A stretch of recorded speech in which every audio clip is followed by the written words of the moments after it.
जैन दर्शन में 6 प्रकार के अनायतन माने गए हैं।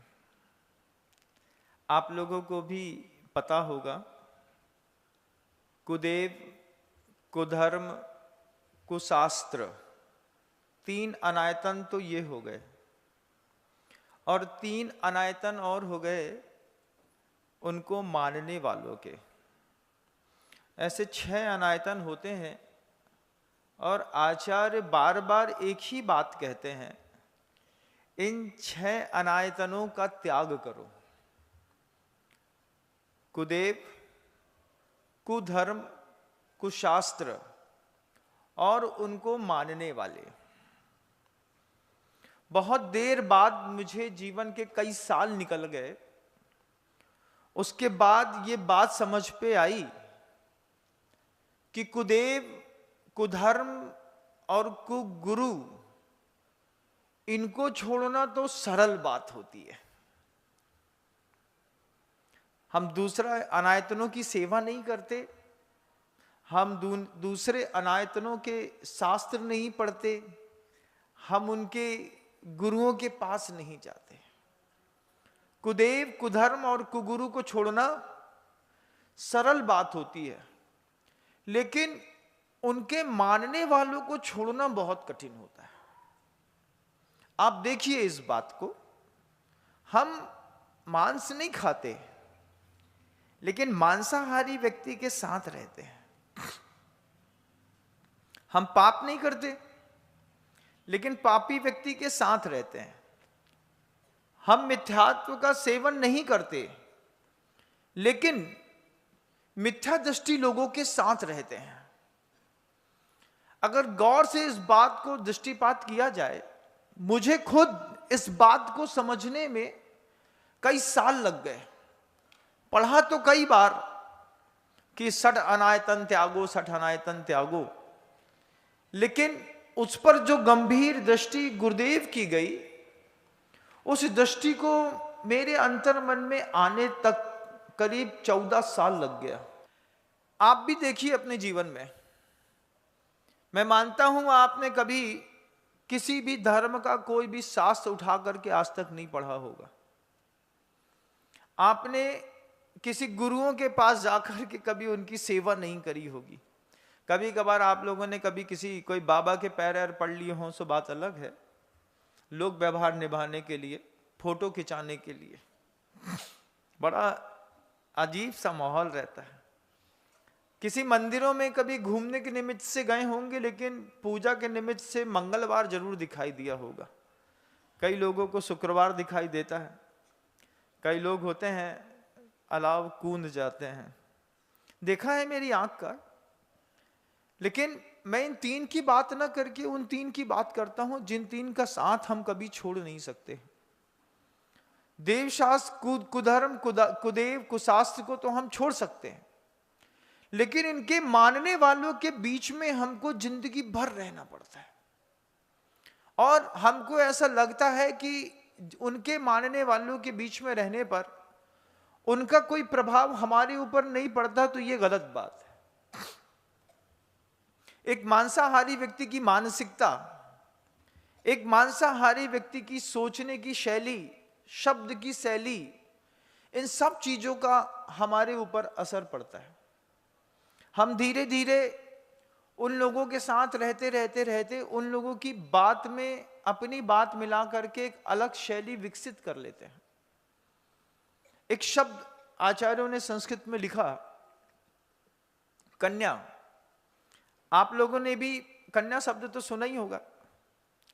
कनु दीप्तौ धातु से जो दीप्तिमान है, कांतिमान है, शांत है, गुणवान है, उसको कन्या कहते हैं। चिड़ी है, कुड़ी है, चिड़चिड़ी है, बात बात में झगड़ती है, उसको आचार्यों ने संस्कृत में कन्या नहीं कहा, कनुदीप्तौ। शरीर में तेज दिखाई देता है, शरीर में तेजस्विता के साथ गुण दिखाई देते हैं, कांति दिखाई देती है, उसको आचार्यों ने संस्कृत में कन्या शब्द कहा। ऐसे चिड़ी चिड़ी सी रहती है, बात बात में झगड़ती है, बात बात में मम्मी पापा को उल्टा सीधा बोल देती है। आजकल की, कल एक माँ ने हमसे बहुत गजब की बात कही, महाराज आशीर्वाद दो, बेटियां गाली देना सीख गई। बेटियां जरा जरा सी बात में गालियां देती हैं और बड़ी बड़ी दे देती हैं। महाराज जी बुरा लगता है। पुरुष के मुख से सुनते थे तो ऐसा गंदा महसूस नहीं हुआ। एक धारणा थी स्त्री की कि ये पुरुष वर्ग के लोग गाली देते हैं, लेकिन जब घर के अंदर ही माँ बेटी के मुख से गाली सुनती है तो उसको कहीं किसी को तकलीफ हुई तो मुझसे आकर के निवेदन करा उसने कि महाराज जी ये क्या हो रहा है। हमको वो चीज बाद में लगी कि कुदेव कुधर्म कुरु के बीच में नहीं है, लेकिन उनके मानने वालों के बीच में रहने पर इस तरीके का प्रभाव पड़ता है। जितने भी दुनिया के बड़े बड़े शहर हैं, ये बहुत सारे अवसरों से और बहुत सारी चुनौतियों से भरे होते हैं। खूब अवसर हैं शहरों में, कोई भी सुविधा की चीजें चाहिए होती हैं, जरा सी बात में मिल जाती है। कुछ भी आवश्यक सामग्रियां हैं, कोई ऑफिस है, कॉर्पोरेट सेक्टर्स के हैं, एसएससी के एग्जाम देना है, पीओ करना है, कुछ भी करना है, शहरों में हर चीजें पास पास रहती हैं, सब मिल जाती हैं, सारी व्यवस्थाएं बन जाती हैं। इसलिए ग्राम में और नगरों में रहने वाले लोगों का, मिडिल क्लास फैमिली का झुकाव रहता है शहरों की ओर भागने का, और वो भागते हैं। हमने देखा है बीना बारा, देवरी, सागर, गोरझामर, रहली, टड़ा, केसली, इस तरफ का कितना आदमी है जो विकास की एक नई परिभाषा लिखने के नाम पर अपनी मातृभूमि को छोड़ करके बड़े बड़े शहरों की ओर पलायन कर गया, और पलायन करके बहुत बड़े पलायनवादियों का एक समूह है जिसको छत्रपति नगर कहते हैं। इस छत्रपति नगर में, जहां पर अभी मैं चातुर्मास कर रहा हूं, यहां पर कोई लोकल व्यक्ति नहीं है।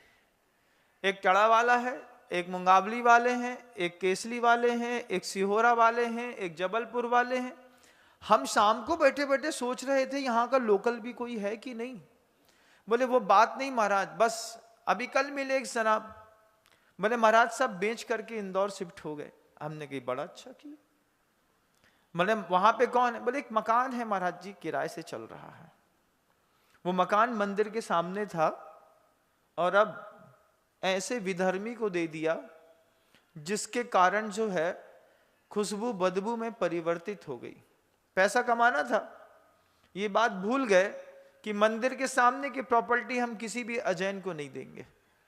देवशास्त्र गुरु, कुधर्म, कुदेव, कुगुरु को मानने वालों को सेवा के निमित्त से आपका मकान काम आ रहा है। छने पानी की ईंट से धो करके बनाया था, अब अनछना और मांसाहार करने वाले लोगों को हमने उसमें रहने के लिए 10,000, 12,000, 15,000, 50,000 रुपए के लोभ के चक्कर में महाराज जी उनकी बेजाने, हमारे पास तो चेक आ जाता है, हम उनके पैसा भी नहीं छूते, ऐसा आप सोचते हैं, लेकिन ये गलत हो जाता है। हमको बैठे बैठे चिंतन करने की शैली गुरुदेव ने विकसित करी। गुरुदेव हम लोग से कहते थे दीवार की तरफ मुख कर लो और समझो कि 10,000 के लोग बैठे हैं, उनके बीच में प्रवचन देना है। और ऐसे महीनों बैठ करके चिंतन किया, वो शैली विकसित हो गई। आचार्य भगवंत की शब्द समझने में बहुत वक्त लगा मुझे कि अनायतनों में 3 तो छोड़े जा सकते हैं, लेकिन 3 के साथ तो जीवन लगातार जीते हैं हम।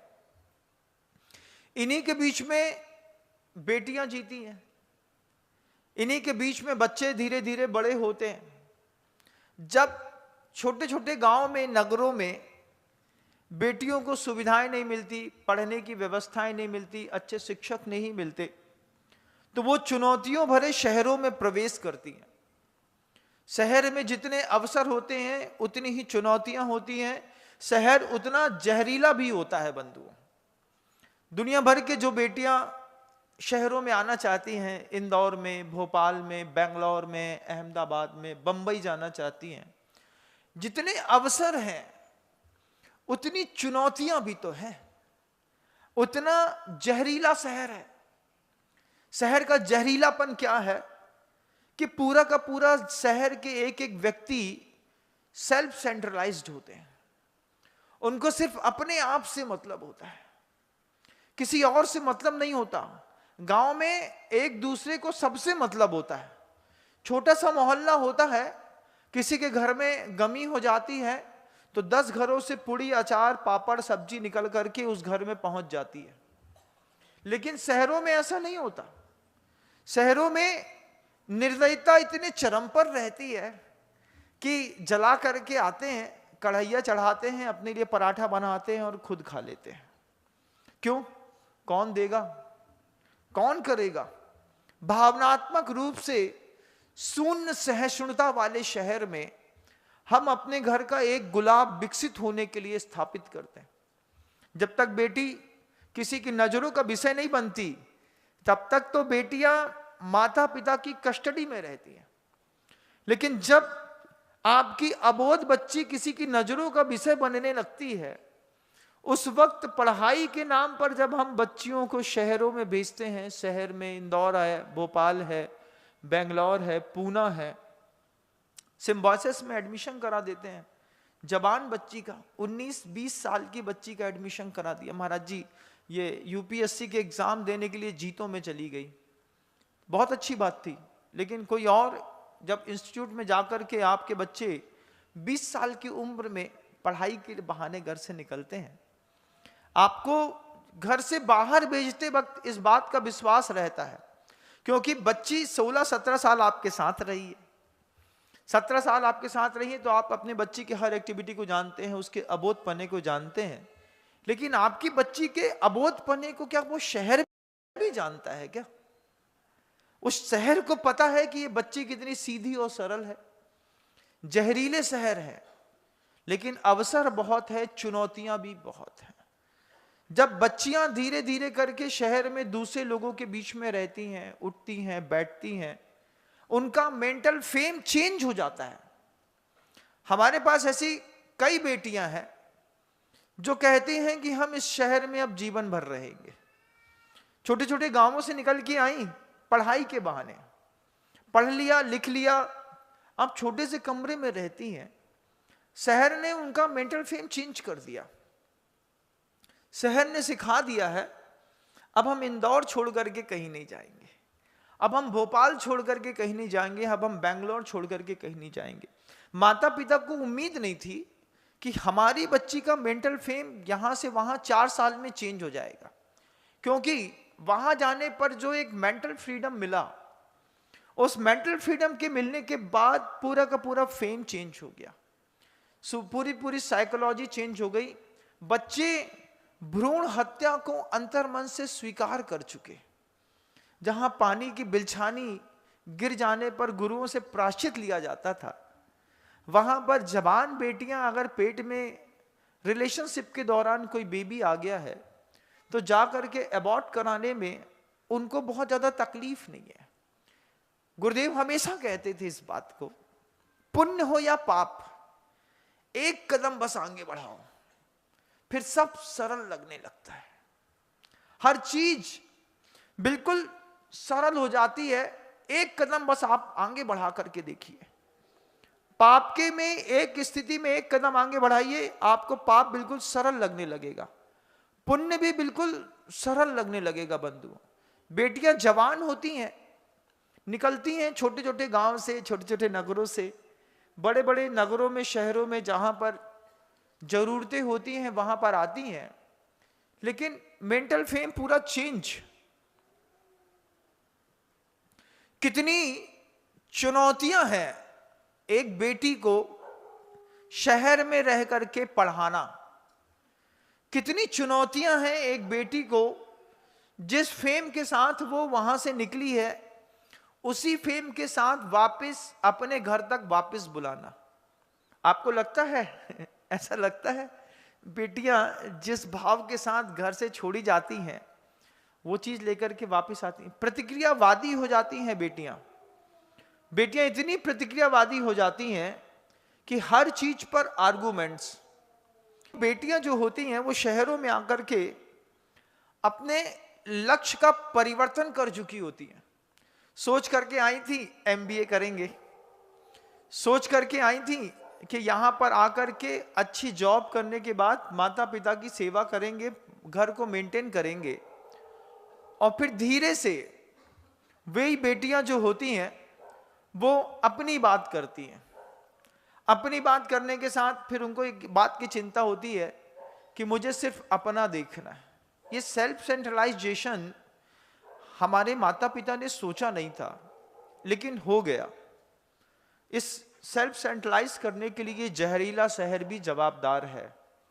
इस जहरीले शहर का भोजन जवाबदार है, जहरीले शहर की स्वतंत्रताएं जवाबदार हैं, जहरीले शहर में मिलने वाले लोग जवाबदार हैं। कभी सोचा भी है कि हमारी बच्ची हॉस्टल से निकलेगी तो किसका सहारा लेकर के कोचिंग इंस्टीट्यूट तक जाएगी? कोचिंग इंस्टीट्यूट से कितने बजे वो वापस आ रही है, उसको भोजन कैसा मिल रहा है, उसकी चेतना को अध्यात्म कहां से मिलेगा, उसकी चेतना को कौन समझाएगा कि ये गलत है ये सही है? जितने भी हॉस्टल हैं शहरों के, एक बार किसी भी हॉस्टल में एंट्रेंस लेने से पहले हॉस्टल का बैग देखिएगा, जिस नाले में दुनिया भर के पदार्थ पड़े रहते हैं। शब्दों से बोलना नहीं चाहता हूं, समझते तो आप सब हैं। बड़ी बड़ी बोतलें पड़ी रहती हैं। बेटियां इसी जहरीले शहरों में आकर के सिगरेट पीना, शराब पीना सीखती हैं। हमारे घर की बेटियां, और उन सारी की सारी बेटियों की जवाबदारियां, ये बात भी तय है कि सिर्फ परिवार की नहीं होती। कुछ जवाबदारियां परिवार तय करता है, कुछ जवाबदारियां समाज तय करता है, और कुछ जवाबदारियां गुरु तय करते हैं। तीनों जवाबदार होते हैं एक आदमी को गिरने में और उठाने में। आपको उठाने में सिर्फ आप जवाबदार नहीं है, आपके साथ आपका परिवार भी जवाबदार है, समाज भी जवाबदार होता है। समाज की जवाबदारियां आप अन्य समाजों में देखिए। बंबई जैसे बड़े बड़े शहरों में बीच पॉइंट में करोड़ों रुपए की जमीन पर उन्होंने हॉस्टल बनाए हैं। वो अपनी कौम को विकसित करने के लिए वहां पर सुविधाएं देते हैं, सारी व्यवस्थाएं करते हैं। जिनके घरों में अकूत संपदाएं रहती हैं, उनके भोग उपभोग करने के बाद भी बचती हैं, वो अपनी संपत्ति का अजैन होने के बावजूद प्रयोग करते हैं। आचार्य भगवंत ने एक बार एक बहुत बड़े श्रेष्ठी को कहा था, अगर आप भी बहुत बड़े श्रेष्ठी बन गए हैं तो मैं आपसे भी कहूंगा, धन होने के बाद धन दान न देना भी एक तरीके का वायलेंस है। यह भी एक बहुत बड़ी हिंसा है। हमारे पास पैसा है लेकिन हम पैसा दान नहीं कर रहे हैं। इस वायलेंस को देखिए कि कोई साधु है, कोई सामाजिक कार्य करता है, वो समाज के विकास के लिए तड़प रहा है, वो समाज के विकास के लिए बार बार इधर इधर इधर इधर देख रहा है, उसमें उसका खुद का निजी रूप से कुछ भी नहीं है। आचार्य जिन शासनोन्नति करा, एक शब्द दिया गुरुदेव। जिन शासन की उन्नति के लिए, मैं बार बार लोगों से कहता हूं, गुरुदेव इसलिए महान नहीं बने कि वो इतने बड़े तपस्वी थे। गुरुदेव इसलिए महान बने कि गुरुदेव ने अपने गुरुदेव को जो वचन दिया था, वो वचन 55 सालों तक लगातार मेहनत करके उन्हें दिन रात पूरा किया। गुरुदेव का अपने गुरुदेव को वचन दिया था, मैं इसको पूरे धरती को गुरुकुल बना के दिखाऊंगा, इसमें सबकी रक्षा करूंगा, सुरक्षा करूंगा, सबकी सेवा करूंगा। सर्दी गर्मी बरसात धूप प्यास कुछ भी नहीं देखा उन्होंने। लगातार 55-57 साल तक एक आत्मा शरीर का सहारा लेकर के हम सबके विकास के लिए लगातार लगी रही। आप लोगों को इस बात को बड़ी गंभीरता से समझना होगा। आपके पास संपत्ति है और आप एक तड़पते हुए साधु को देखते हैं, उस साधु के मन के अंदर एक मात्र चिंता है संस्कृति के विकास की, शुद्ध के तीर्थ को जीवंत करने की, चारित्र के तीर्थ को जीवंत करने की, धर्म के तीर्थ को जीवंत करने के लिए वो इधर उधर प्रतिदिन पुरुषार्थ करता है। हम प्रतिदिन उसका संवाद सुनते हैं और सहयोग नहीं करते हैं। ये वायलेंस है, हिंसा है एक प्रकार की। हमारे पास था तो दे तो सकते थे, लेकिन दिया नहीं दे करके आप बच नहीं सकते। एक ना एक दिन आपका परिवार भी इस दान न देने के कारण होने वाली हिंसा के पिंजड़े में फंसेगा। आपकी बेटी भी फंसेगी, आपका पुत्र भी फंसेगा। फिर आप हाथ जोड़ करके गुरु से पूछेंगे, लड़की तो हमारी है, बात नहीं मानती। हम सोचते हैं इस चुनौती भरे शहरों पर अगर प्रत्येक व्यक्ति अहिंसा का प्रयोग करे, दान न देना एक तरीके की हिंसा है, इस बात को हर जीव कान खोल के सुन ले, यहां पर भी और स्क्रीन पर देख करके जो अपने घरों में सुन रहा है वो भी। एक बहुत बड़ी चुनौती, उस चुनौती को स्वीकार किया बेटियां बचाने के लिए प्रतिभा स्थली ने। प्रतिभा स्थली की 500 ब्रह्मचारिणी बहनों ने स्वीकार की है ये बात, बीड़ा अपने कंधे पर गुरुदेव के कहने पर उठाया कि हम बचाएंगे बेटियों को। शुद्ध भोजन की व्यवस्था है, शुद्ध भोजन की व्यवस्था के साथ उनके रहने आवास की व्यवस्था। मैं धन्यवाद देता हूं, साधुवाद देता हूं BL जैन साहब, बहादुर लाल जी, अमृत लाल जी ट्रस्ट बंबई वालों को, जिन्होंने इंदौर के बड़े बड़े शहर में रहने वाले लोगों के बीच में बंबई से 7.5 करोड़ रुपए की राशि देकर के पूरा एक हॉस्टल बिल्डिंग बनाने का सौभाग्य प्राप्त किया। गृहस्थ होकर के अहिंसामयी जीवन ऐसे जिए जाते हैं। संपत्ति घर के अंदर है, उसका उपयोग कर लीजिए, गाड़ी खरीद लीजिए, AC लगवा लीजिए, अच्छा मकान बना लीजिए, अपने बच्चे को अच्छा और गोल्ड दे दीजिए, अपनी जेब में भी गड्डी रख लीजिए, ATM रख लीजिए, पहले अपना खूब पेट भर लो। भरे हुए पेट में भी संपत्ति अगर बच रही है और फिर उसको बैंकों में रख करके आने वाली उस पीढ़ी के लिए जिसके चरित्र के बारे में आपको पता भी नहीं है, उसके लिए अगर छोड़ करके जा रहे हैं, हिंसा है संस्कृति के साथ। इस बात को भूल मत जाइएगा।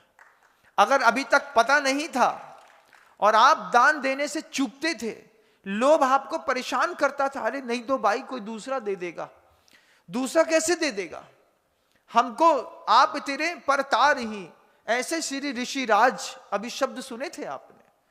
हमको तैरना आता है, हमको डूबते हुए को बचाना आता है, उसके बाद भी हम किसी डूबते हुए को अपनी आंख के सामने डूब जाने दें, उसको बचाएं नहीं। अपराधी हम भी कहलाते हैं, साधु भी अपराधी कहलाता है। तुम सब कर सकते थे, मुंह बंद करके आंख बंद करके बैठ गए शुद्धोपयोग के साथ। शुद्धोपयोग की सीमा है अंतर मुहूर्त, उसके बाद शुभोपयोग में आने के बाद नित्थारयन्ति लोगम तेसु पसत्तु लहदिभत्तो। आचार्य कुंद कुंद देव कहते हैं इस बात को कि साधु अगर आंख खोल करके कुछ कह रहा है, कुछ कर रहा है, तो दया का पूरी सृष्टि पर विस्तार की प्रेरणा दे, क्षमा के विस्तार की प्रेरणा दे, करुणा के विस्तार की, वात्सल्य के प्रभावना के विस्तार के लिए वो बार बार लोगों को प्रेरित करता है। बंधु, हम रहते हैं ऐसे लोगों के साथ जो 6 अनायतनों में 3 अनायतन है। आयतन जब उद्बोधन देता है, सुनते तो बड़ी गंभीरता के साथ हैं, लेकिन धन की हिंसा तो वहां पर भी करते हैं। संपत्ति थी, घर में किस काम के आने वाली है जब सब कुछ बना लिया है। मैं हमेशा कहता हूं, जो फंडामेंटल प्रॉब्लम्स रहती हैं पूरे विश्व के लोगों की, जैन समाज उससे ऊपर उठी हुई है। जैन समाज की कोई फंडामेंटल प्रॉब्लम नहीं है, हमको किराए का मकान है, नया घर बनाना है। घर तो तुम्हारा है, लेकिन तुमको उस घर में पुट्टी बहुत करानी है, अभी उसमें AC फिट कराना है। आवश्यकताएं तो कंप्लीट हैं, इच्छाओं की पूर्ति के लिए दिन रात चूहे जैसी दौड़ लगातार जारी है। इससे भी बचने के लिए अपने अंतर मन को तैयार करिएगा, स्वस्थ चेतना को अपने अंतर मन में विकसित करिएगा। मैंने कहा है, इंदौर में हर परिवार को मुझे उस सुत तीर्थ से, जीवंत तीर्थ से, धर्म तीर्थ से जोड़ना है। मैं आपके घर तक तो नहीं आ पाऊंगा। गुरुदेव ने मुझसे कहा था कि देखो विनम्र, किसी का पुण्य होगा ना, वो तुम्हारे पास तक आकर के बैठ जाएगा। अगर उसका पुण्य नहीं होता तो वो अपना घर छोड़ करके तुम्हारे पास तक आता ही क्यों? तुम्हारे पास आया है तो वो पुण्यात्मा है, और उस पुण्यात्मा को प्रेरणा देना, उस पुण्यात्मा से कहना कि घर के अंदर अतिरिक्त धन जो रखा है, वो रखे हुए धन से तुम हिंसा के भागीदार बन रहे हो। गुरुदेव ने जब ये बात किसी बड़ी श्रेष्ठी को कही, उस बड़ी श्रेष्ठी ने परिग्रह परिमाण का व्रत ले लिया। उनका नाम है धनघसिया परिवार अजमेर का, अजय कुमार जी धनघसिया। और उस धनघसिया परिवार के बड़े राजेंद्र कुमार जी धनघसिया शायद उनके पिताजी का नाम है। जब गुरुदेव ने अमरकंटक में यह बात कही, उन्होंने 10 प्रतिमा के व्रत ले लिए और पुत्रों से कह दिया, बड़े बड़े ब्रिज बनाते हैं उनके पुत्र, बड़े बड़े काम करते हैं, खरबों की संपत्ति है अजय के पास। उसने अपनी संपत्ति का सदुपयोग करके 15 किलो सोना लगा करके तो एक इतना विशाल जैन शासन के लिए रथ बनवाया, जिस सोने की रथ को देखने के लिए पूरा देश उतावला रहता है। जिन मंदिर का निर्माण, हर मंदिरों में जाकर के प्रतिमाओं की स्थापना, गरीबों की चैरिटी, एक शिक्षा क्या मिली पिता के माध्यम से कि अतिरिक्त धन घर के अंदर रखना वायलेंस है। आपको कभी लगता है अतिरिक्त धन रखना वायलेंस है? जेब में गड्डियां दुकानों में मकानों में पड़ी है, किसी काम नहीं आई, काम आ सकती थी।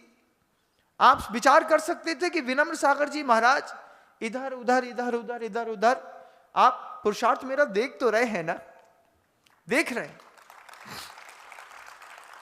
मेरे पुरुषार्थ का अंतिम चरम है जब तक मैं गुरुदेव की कल्पित समोषण में आकार में अंतिम स्वर्ण का कलश न चढ़ा दूं। उसके लिए समय जरूर अपेक्षित है, लेकिन जितने लोग बैठ करके भी संवाद सुन रहे हैं, स्क्रीन पर भी बैठ करके जो लोग मेरे संवाद को सुन रहे हैं, वो वहां से भी तो समर्थन कर सकते हैं। मेरी तड़पन, मेरा पुरुषार्थ देख करके आपको कभी ऐसा नहीं लगता एक साधु को और शांत होना चाहिए था? हमारे धन का दिया गया दान इस साधु के अंतर्मन को और शांत कर सकता है। महाराज आप तो अपनी आत्मा के लिए बने हैं, बना हो निश्चित। जब मैं समाइक करता हूं उस वक्त मुझे किसी चीज की चिंता नहीं रहती, लेकिन जब मैं आंख खोल करके सृष्टि को देखता हूं तो फिर यह बात सोचने में आती है, सोचता हूं इस बात को। आज फर्स्ट जनरेशन के कार्यकर्ता के रूप में गुरुदेव ने 55 साल तक पुरुषार्थ किया। सेकेंड जनरेशन में हम और आप जैसे लोग आते हैं, हमारा भी तो कर्तव्य है थर्ड जनरेशन को कुछ दे करके जाना, कि सिर्फ खाना पीना और अपनी मस्ती करना ही कर्तव्य है। इससे ऊपर है जैन शासन। 3 तोले सोने की चैन की इच्छा अपने गले के लिए होती है, इतनी ही इच्छाएं अगर देवशास्त्र गुरु के लिए भी हो गई होती, देवशास्त्र गुरु के लिए भी प्रभावना के लिए घर के अंदर चर्चा करिएगा। बच्ची की शादी की चर्चा करते हैं कि बेटी की शादी कब होगी, बेटे की शादी कब होगी, इस बात की भी चर्चा करिए कि विनम्र सागर जी महाराज इंदौर में आए हैं, 10,000 घरों में एक एक कलश रखने की बात कर रहे हैं। क्यों ना अपन समय का दान दे करके किसी एक के घर के अंदर पहुंच करके उसको कलश लेने के लिए प्रेरणा दे, आयतनों से जोड़े, अतिरिक्त धन निकलवा करके उसके लिए भी अहिंसा की एक परिभाषा सिखाएं।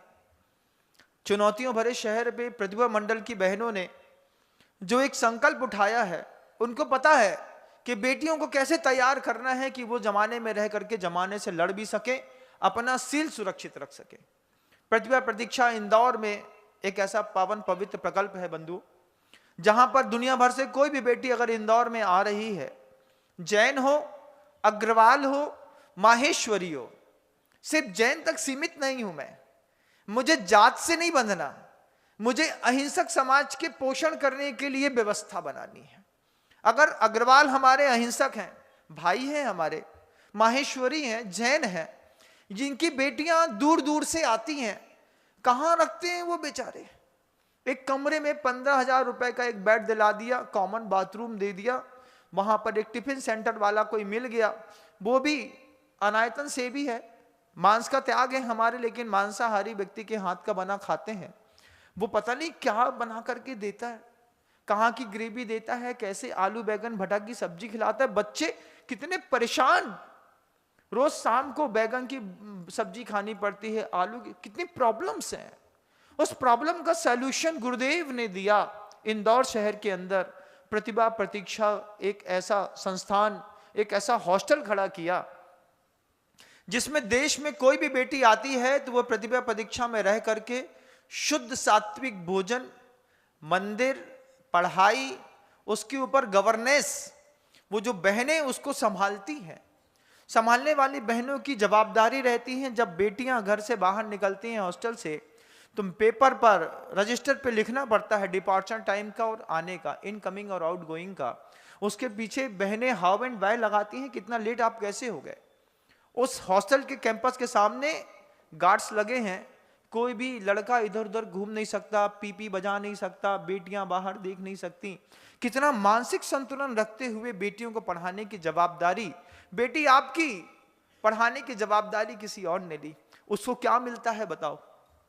वे भी व्रती, 2 प्रतिमाधारियां रहती है, 2 समय का भोजन, परिवार की तरफ पलट के देखती नहीं, लेकिन गुरुदेव के एक आदेश पर उन्होंने अपना सर्वस्व समर्पित कर दिया कि संस्कृति की रक्षा करना भी एक धर्म है। और be women and by women, ये रूल्स लेकर के उन बेटियों ने प्रतिभा स्थली खड़ी कर ली। प्रतिभा स्थली में बहुत सारी बच्चियां आना चाहती हैं। जैन समाज के बच्चियां कई जगह अर्थाभाव से ग्रसित हैं। अगर आपको लगे तो सहयोग करिएगा, एक बेटी गोद लीजिएगा। एक बेटी, उसको पूरे जीवन भर पढ़ाने की राशि मात्र 1 लाख रुपए की है। सिर्फ 1 लाख रुपए में अगर एक व्यक्ति प्रतिभा स्थली के लिए संकल्पित होकर के डोनेशन देता है, वो 1 लाख रुपए में बच्ची 10वीं से लेकर के फाइनल एग्जाम तक कंप्लीट करेगी। क्योंकि बहुत सारे लोग जब 1-1 लाख रुपए दे रहे होंगे, तो वो 1-1 लाख रुपए भी सेंट्रलाइज होकर के बहुत बड़ी ताकत बनेगा। आपको लगे कि अगर पैसा घर के अंदर लगा तो वायलेंस का हिस्सा बन जाएगा, दान दिया जा सकता है, तो आप प्रतिभा स्थली ज्ञानोदय विद्यापीठ गूगल पर सर्च करिएगा। उस सर्च करने पर आपको बैंक के अकाउंट्स नंबर उन्हीं के मिलेंगे, उन्हीं का फोन नंबर मिलेगा। उन्हीं प्रतिष्ठित बहनों से आप स्वयं संवाद करिए। मैं स्क्रीन पर कोई नंबर, कोई बारकोड नहीं देना चाहता। मैं चाहता हूं कि आप अपने मोबाइल नंबर से, मोबाइल से गूगल सर्च करें। गूगल सर्च करने के बाद प्रतिभा स्थली ज्ञानोदय विद्यापीठ सेंट्रलाइज जबलपुर की जो इसकी मुख्य शाखा है, वहां की बहनों का, वहां के संस्थान का नंबर निकालें। नंबर निकालने के बाद खुद संवाद करें कि हम एक बच्ची को गोद लेना चाहते हैं विनम्र सागर जी महाराज जी की प्रेरणा से। ये शब्द भी आपको बोलने होंगे। उनको भी इस बात का आभास होना चाहिए कि धीरे धीरे जो राशियां बढ़ रही हैं, वो कहीं से कहीं प्रेरणा के माध्यम से आ रही हैं।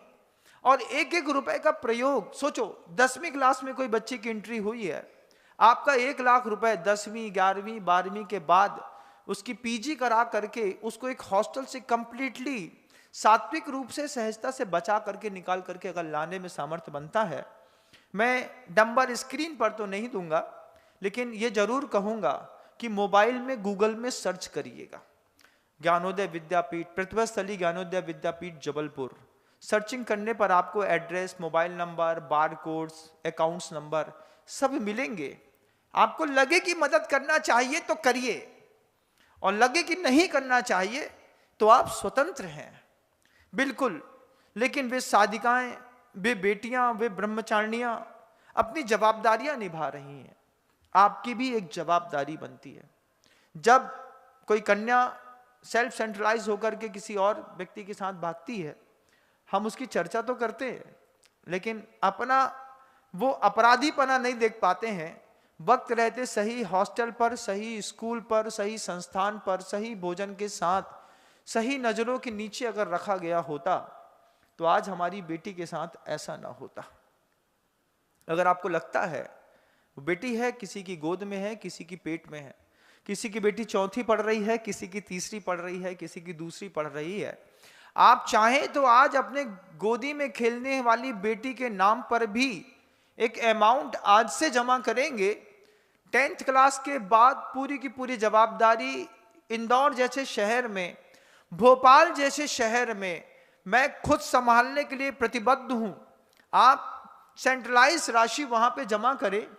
भोपाल में 328 कमरों का ऐसा हॉस्टल बनाने की प्रेरणा देने के साथ एक फर्स्ट फेज 108 कमरों का मैंने शुरुआत करके आया हूं। वहां पर 1 वर्ष के अंदर 108 कमरे तैयार हो जाएंगे, जिसमें पूरे देश की जैन समाज, हर कमेटी, हर मंदिरों में रोज शांति धारा होती है। गुरुदेव कहते थे इस बात को, हर मंदिरों में शांति धारा होती है, हर मंदिरों में अकूत संपदा है, एफडियां पे एफडियां जमा होती जा रही है, लेकिन किसी काम नहीं आती।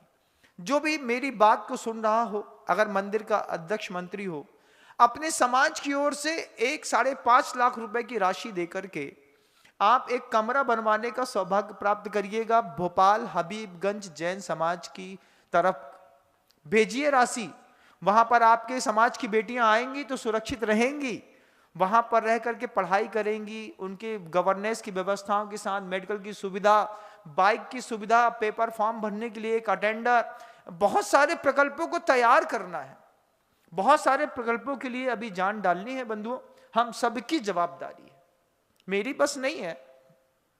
हां, ये जरूर कहूंगा कि अगर आपको मेरी तड़पन दिखे, अगर आपको मेरी जलन दिखे, अगर आपको मेरे गुरु के प्रति समर्पण दिखे, तो कोई भी व्यक्ति अपना धन को लेकर के वायलेंस स्टैंड ना करे। मैंने पहले भी कहा, एक कलश जरूर लीजिए, अपनी सामर्थ्य के हिसाब का लीजिए। हमारे बीच में आज आया सागर से एक भाई, टोनी केसली वाले कहलाते हैं वो, इनके चाचा एक अशोक जी सागर विदिशा में रहते हैं। इसने भाग्योदय के लिए अपना घर, अपनी संपत्ति दांव में लगा दी। भाग्योदय की नाक नीची नहीं होगी, इस बात के लिए जिनालय बनता रहेगा। एक ऐसा लड़का है जिसने विश्वास दिलाया इस बात का कि मंदिर का काम पैसे के कारण नहीं रुकेगा, उसके लिए टोनी जवाबदार है। आज उसी ने ही सुधा सागर जी महाराज श्री के प्रथम कलश लेने का 5.5 करोड़ रुपए की राशि के प्रथम कलश लेने का सौभाग्य प्राप्त किया। आप सबके बीच में है ऐसा परिवार, उसके पुण्य की अनुमोदना करते हैं। उसके पुण्य के साथ साथ साधु होने के बावजूद प्रभु से प्रार्थना करता हूं, ऐसे परिवार की आयु, ऐसे परिवार का यश, ऐसे परिवार का स्वास्थ्य निरंतर हमेशा व्यवस्थित बना रहे, जिससे ये गृहस्थ भी जिन शासन की महती प्रभाव ना कर सके।